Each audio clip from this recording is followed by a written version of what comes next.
Welcome to Cartagena, one of the oldest and largest cities on the Caribbean coastline of Colombia. Cartagena is a city very rich in culture and history spanning back almost 500 years.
It was Don Pedro that originally founded Cartagena under the Spanish Empire back in 1533. It wasn't long after that gold was discovered and the city's population increased rapidly. And that of course brought it to the attention of the French, the British, and pirates alike, which started attacking the city on a regular basis. Later in the 1500s, Cartagena was declared a major port of trade, and as such started receiving more funds from the Spanish government to help improve its defenses. They immediately set to work building a huge stone embankment around what is now known as the Walled City. This definitely helped, but it still left the city vulnerable to attack, and in 1586, the famous pirate Francis Drake managed to penetrate the main bay and proceeded to destroy the new cathedral and a good portion of the other structures inside the wall. The Spanish branded Drake as a pirate, while the British branded him Sir, and in fact they actually named the Sir Francis Drake Channel in the British Virgin Islands after Drake, the famous pirate that took Cartagena. So as you can see, pirate or prince just depends which side of the story you're on.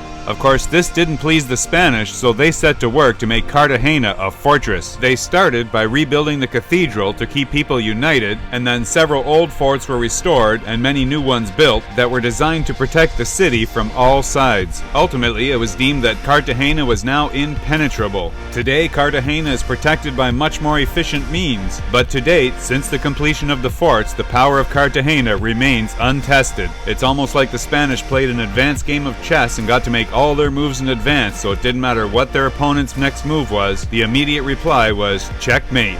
So I guess it's just like they say, sometimes the best offense is in fact a good defense. So once again, welcome to Cartagena, one of the most protected fortresses in the Spanish Main, and officially designated as a UNESCO World Heritage Site since 1984.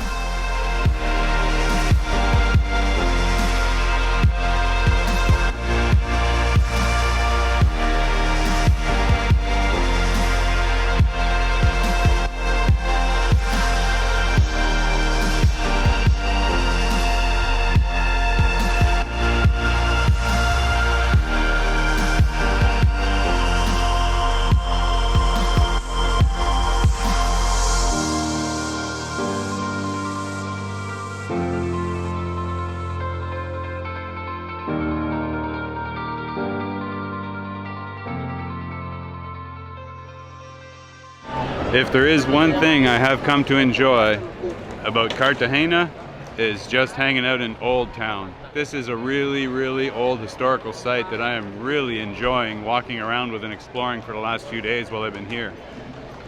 I mean, it's amazing. They've preserved it so well. And it's cool. They got the horse and buggies, everything running around. I mean, it's the way it used to be. I guess it just appeals to my old pirate sense. Good for the old pirate blood, you know what I'm saying? There's not too many places I've been, anywhere, where you're gonna find this kind of stuff walking around behind you. Horse and buggies, I mean, that's cool, man. But the city itself is just beautiful. I mean, they've done such a good job of preserving it. But again, it's very tourist oriented now, and everything is all commercial business. But it's definitely still worth coming to see. I mean, it's something to see for sure. So we found our way up to the Clock Tower bar, which has a nice view overlooking the courtyard, and as often happens, ran into a group from the rally with the same idea.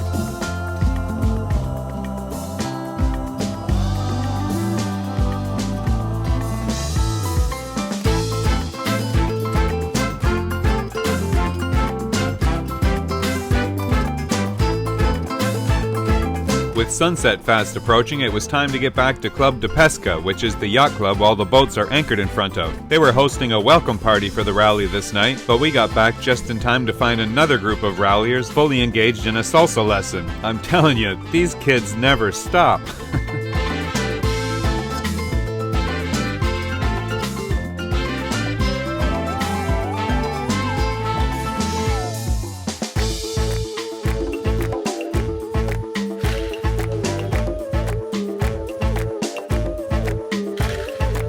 Club de Pesca is another place worthy of mention because it's been right here in the heart of Cartagena for over 80 years, and it's actually built right inside one of the forts that was put here to protect the walled city against any attackers that made it as far as the inner harbor. Now you can see Club de Pesca is clearly full, so obviously we weren't able to get the boats from the rally in here, that's why we're all anchored outside. But it was so cool that they gave us full use of all the property and amenities for the entire time we were here. So on behalf of all the rally, I think I can safely say, thank you, Club de Pesca.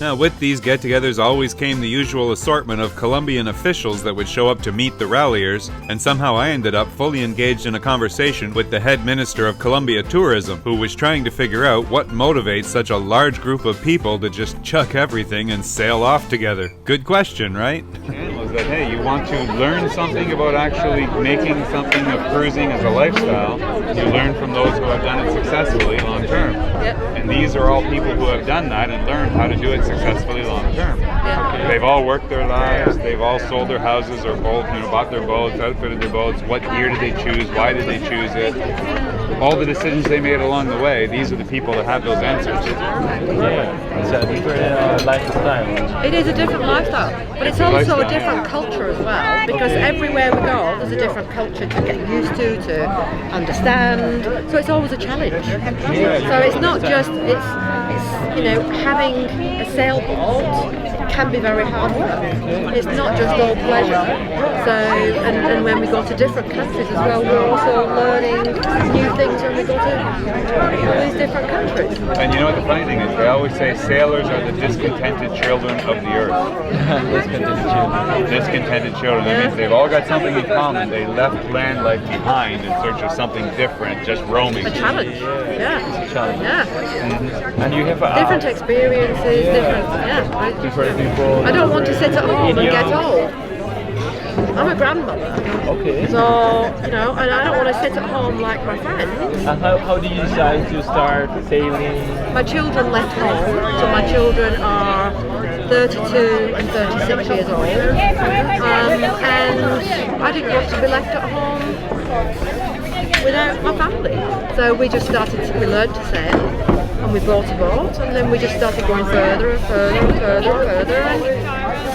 And a few things happened to us. We were in the Boxing Day tsunami in Thailand on a boat, and we just about lived through that experience, and that made us decide to do something different, and that's what we did. We literally, my daughter took over the business, and yeah, I trained her to take over the business, and we set sail. And we sailed to Brazil the first time. So I've done the Brazil and the Amazon, and I've done all the different places. And yeah, I love taking people to new places. That's what I like best. I've always done that too. I just deal with your videos. Yeah, and I just take my little ducklings with me.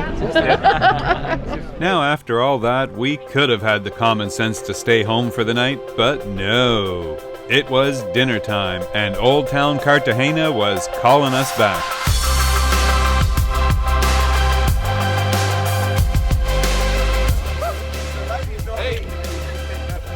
This can only mean trouble, you know that, right?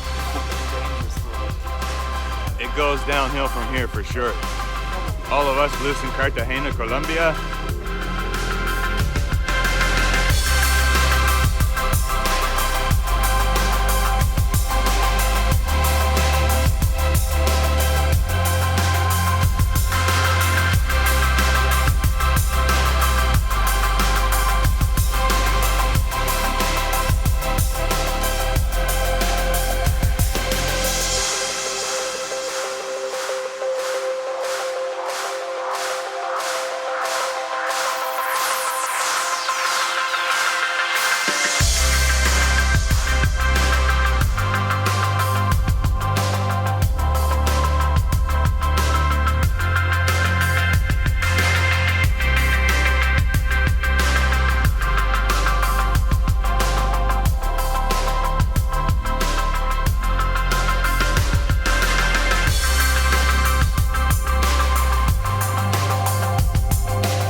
Yes. I'll see you. Safe journeys. Bye.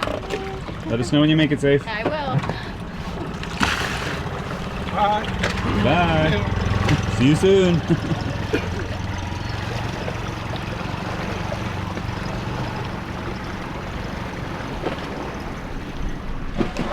And that's goodbye for Tanya for a little while. She's going to visit some friends for the holidays. So today actually is December 18th, I think, 19th, something like that. But yeah, Christmas is getting close, so everybody's getting ready to leave. So I'm going to be here Probably have some friends and patrons on board at some point here in the near future. Alcino's going to be here until I think the day after Christmas, and then he's going back to Curacao. So then we'll see what we do for the next holidays. I think I might like to go over to Rosario again. That was absolutely beautiful, beautiful island. So really nice place to hang out, and a little nicer than just hanging in the city here, but depends.